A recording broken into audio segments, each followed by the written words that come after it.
Ngayon, nalaman ko kuya, meron pa siyang vested interest.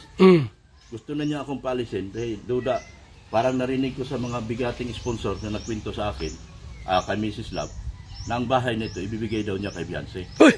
Narinig mo lang na itong bahay na ito ay ibibigay kay Beyonce? Baka may kondisyon. Ay, hindi ko. Pero ang tanong, payag kaya si Beyonce na mapasa kanya ito?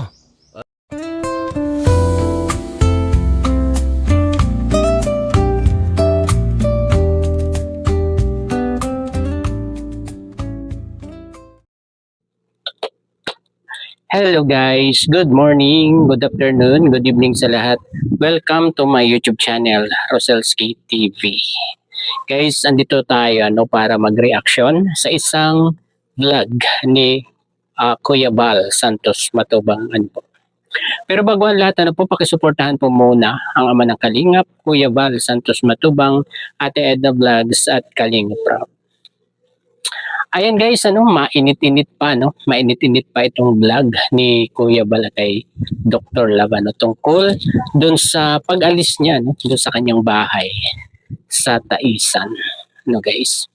Ano ba talaga ang totoong nangyari dito, Ano ba talaga ang pinagsimulan, ng pagkakagalit nitong tinuturing ni Dr. Love na bossing niya, at ayaw na ayaw niyang pangalanan ito guys, pero ibinuking ni Kuya Val, at ayun, wala na tayong magagawa diyan, wala namang ibang tao sa likod ng bahay na yan ni Dr. Love, alam po ng lahat yan kung sino, guys. At eto guys, umpisahan natin ito doon sa pagpunta ni Kuya Val doon hanggang sa marating niya itong kay Dr. Love. Ito po, panoorin po natin. Puntahan ko si Dr. Love. Mga Kalingap, kamustahin natin sa bahay ni Dr. Love. Let's go!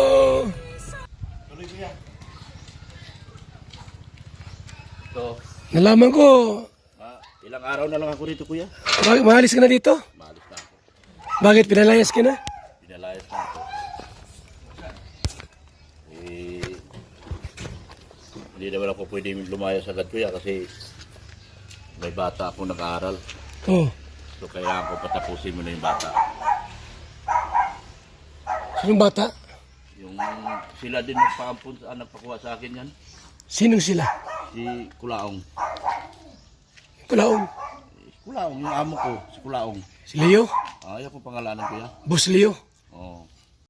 Ayun guys, hindi pa man nakakapasok itong si Kuya Val, doon sa bahay ni Dr. Love ay talagang nag-start na itong si Dr. Love na sabihin na isang araw na lang siya, ilang araw na lang siya doon sa bahay na yun. Iniintay lang niyang matapos ang school nitong si Darlene, guys, kaya hindi sila makaalis-alis pa muna doon sa bahay. At yun din pala ang boss ni Dr. Love, yun din pala ang may sabi na kunin si Darlene at pag-aralin, guys.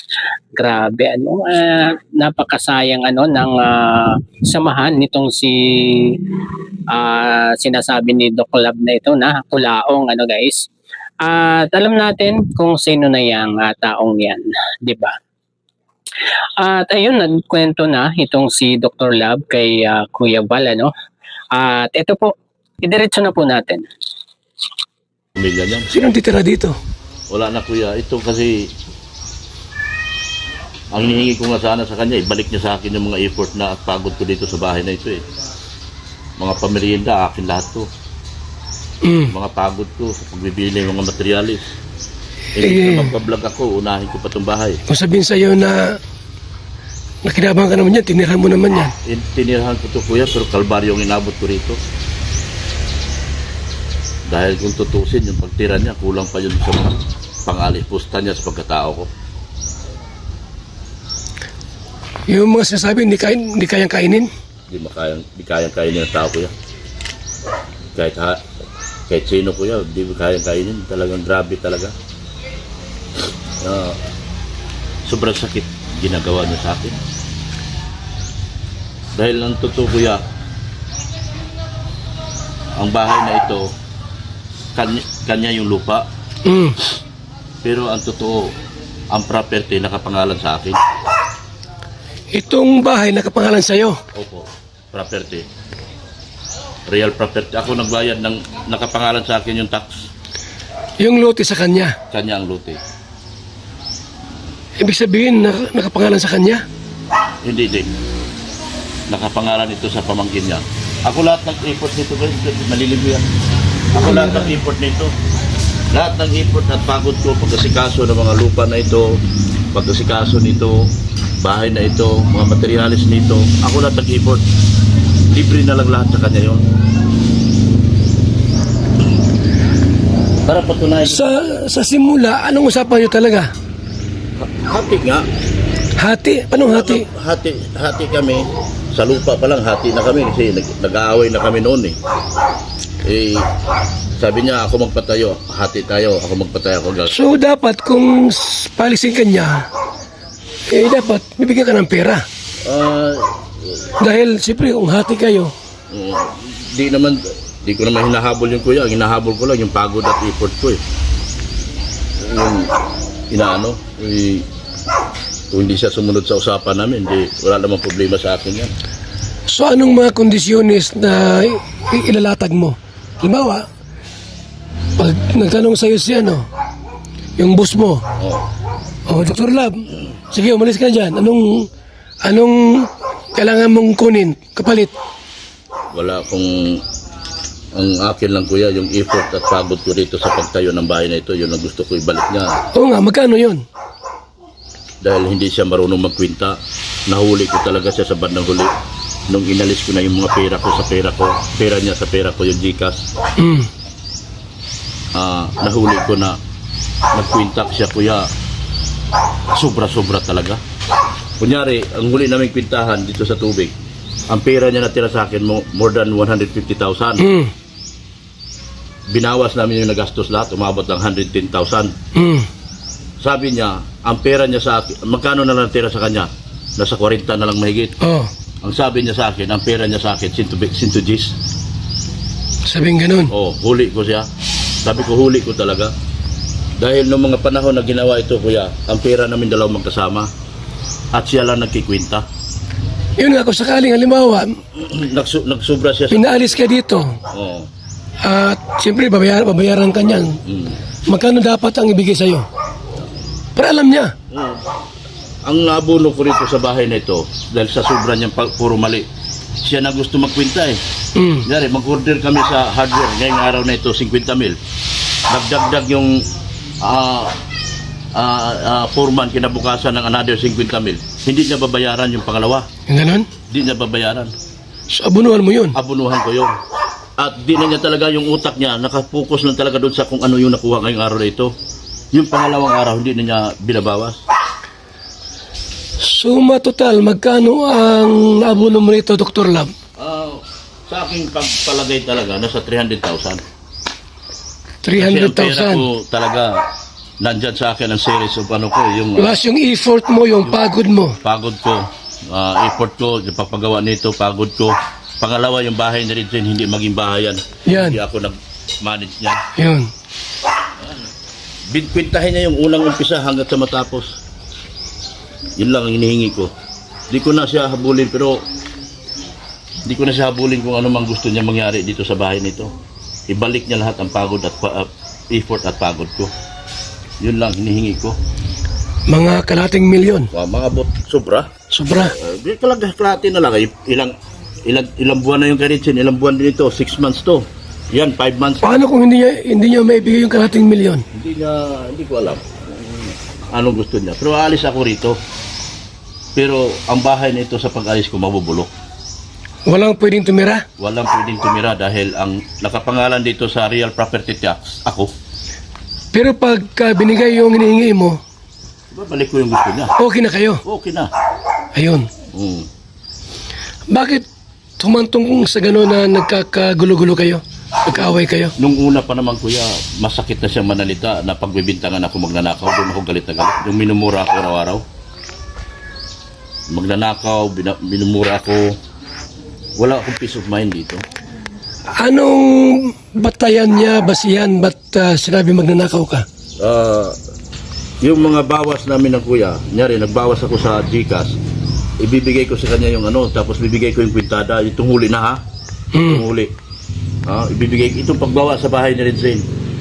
Pag nagpasa ka, nagbayad ako, GCash, bawas, ilalagay ko rin yung bawas.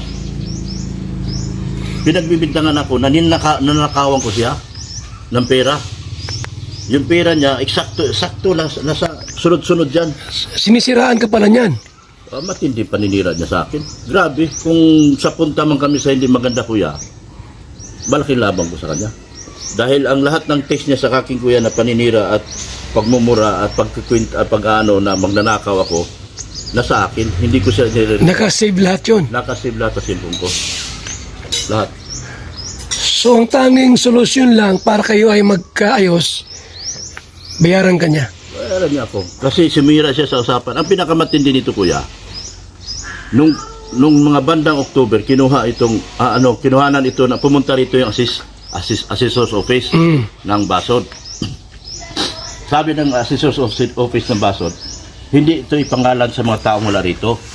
Kasi kailangan yung mga taong nandito siyang nakapangalan. Yun. Okay naman siya nung una. Nagtataka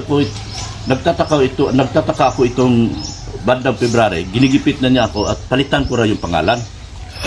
Okay. Ginigipit na niya ako. Ibig sabihin nagdududa siya sa'yo. Nagdududa. Pero Ayun. hindi ko naman pwedeng kasi iyan ay nasa record na ng assessor's office na nakapangalan sa akin. Ngayon, Guys, grabe naman. Grabe naman yung isiniwalat ni Dr. Love na ito, guys. Yung pala ay dati-dati pa, ay pangit na, yung mga sinasabi sa kanya nitong si Kulaong. Sabi nga ni Dr. Love, Hindi natin siya papangalanan, pero alam nyo na guys, kung sino yung nasa likod niyan, niyang bahay na yan. Pati yung kay Kuya Redzane pala, hindi rin pala kay Kuya Redzane yun, guys. Guys, para daw doon sa pamangkin. Guys. Kaya itong si Dr. Love at si Kuya Redzane ay parang naging tuta nitong isang sponsor na ito na nasa likod ng lahat ng ito, guys. At ayun, nagkwento si Dr. Love talaga na siya talaga yung nakapangalan doon sa properties, maliban doon sa lote na pinagtarikan ng bahay, guys, kasi yung lote raw ay nakapangalan doon sa pamangkin noong sponsor na yun. Guys, grabe talaga ito. At dito ako nagulat guys sa isang pasabog ni Doc Love na ito, guys, na ito palang bahay na ito ay merong pagbibigyan. Itong si Kulaong. Guys, itong sponsor na sinasabi ni Dr. Love na Kulaong, guys. Grabe. Baka na-shock ako dito guys sa pasabog ni Doc Love na ito. Grabe. Alam nyo ba kung sino siya? Ito po, panoorin po natin. ngayon, nalaman ko kuya, mayroon pa siyang vested interest. Gusto na niya akong palisin dahil duda, parang narinig ko sa mga bigating sponsor na nagkwento sa akin, kay Mrs. Love, na ang bahay nito ibibigay daw niya kay Beyonce. Uy! Bakit daw? Hindi ko alam. Kaya siguro minamadali na niya akong palisin. Siya ba ay binata, may asawa? May asawa ko kuya. Hindi ko alam may asawa o basta hindi ko alam kung ano. Narinig mo lang na itong bahay na ito ay ibibigay kay Beyonce? Ibibigay daw po kay Beyonce. Abay, napakaswerte naman ng Beyonce. Ha? Napakaswerte naman kung ibibigay niya. Swerte. Baka may kondisyon. Ay, hindi ko alam kuya. Ay, mahirap na kasi mag-speculate. Mahirap magbintang ng ganun eh. Pero hindi ko alam kung bakit niya gagawin yon.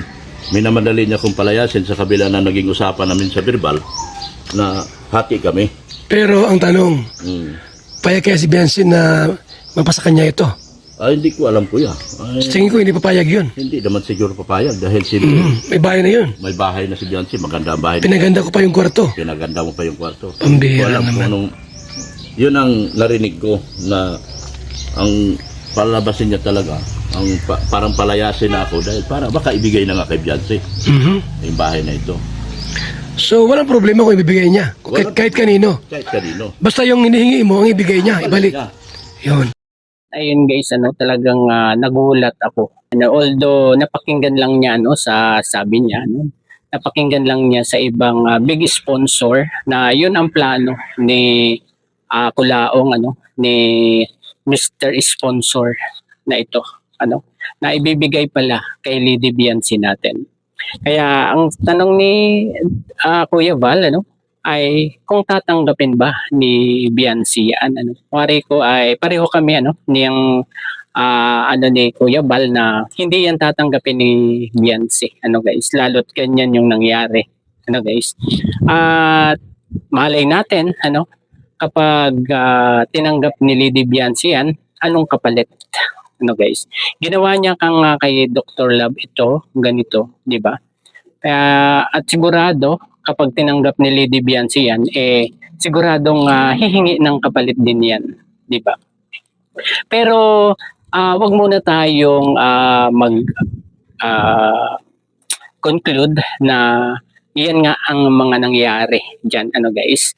Bigyan rin natin ng pagkakataon na makapagsalita itong sinasabi ni Doc Lab na ito na sponsor para both side ay mapakinggan natin kung ano ba talaga ang totoo dito sa pagkakagulo nila sa pagkakasira nilang dalawa na dati naman ay okay na okay sila, 'di ba guys? At wag muna tayong humusga, guys. Wag muna nating husgahan itong sponsor na ito dahil hindi pa natin napapakinggan yung kanyang side, Kay Dr. Love na side pa lang ang ating napapakinggan, guys. Kaya wag muna tayong mangbash or kung ano-anong sabihin dito sa sponsor na ito. Dahil malay natin kung sinong nagsasabi ng totoo sa kanila, 'di ba guys? Hintayin natin yung paliwanag ni Mr. Sponsor dito sa nangyayaring ito, 'di ba guys? At ang nangyaring usapan pala diyan ay verbal lang, Ewan ko kung tatanggapin ngayon 'yan sa husgado, guys, kapag nakaabot ito sa kataas-taasan, guys, sa husgado. 'Di ba? Ewan natin kung tatanggapin 'yan, yung verbal na 'yan, At ang sa akin lang doon talo, doon talo si Doc Love diyan sa nangyaring verbal na 'yan, parang naloko siya, guys, na ginamit lang sila ni Red Sane para makapagpatayo ng bahay diyan sa malapit kay Bianci, guys. At ayun guys, ang masasabi ko lang guys ay talagang wag basta-basta tumanggap, guys, lalo't marami kang sponsor, maraming nagbibigay sa iyo, ay wag basta-basta tumanggap, guys. Alamin muna natin kung totoo yung kanyang pagtulong sa iyo at para hindi na mangyari itong mga ganito, guys. At doon naman sa iba, guys, doon sa mga nagpaparinig na karma-karma, guys, ay wag naman po ganyan, si Doc Love dumadaan na nga sa ganyang problema tapos paparinggan pa natin ng kung ano-ano, guys. Wag naman po ganyan. Siguro naman ay may kaunting awa pa rin kayo kay Doc Love, 'di ba? Kahit galit kayo sa kanya dahil tiniran niya kayo, ay wag naman po ganyan, kapag binato ka ng bato, batuhin mo po ng tinapay, Hindi yung pag binato ka ng bato ay babatuhin mo rin ng bato, 'di ba guys? Ayun, pakumbaba lang po at love lang po tayong lahat, 'di ba guys? Ayun, siguro ay hanggang dito na lamang po ang ating konting reaction at opinion dito sa naging gulo na to ni Dr. Love at do sa isang big sponsor na hindi sila nagkasundo, guys. At ayun, hanggang dito na lamang po. Bye-bye. God bless po sa lahat. Peace.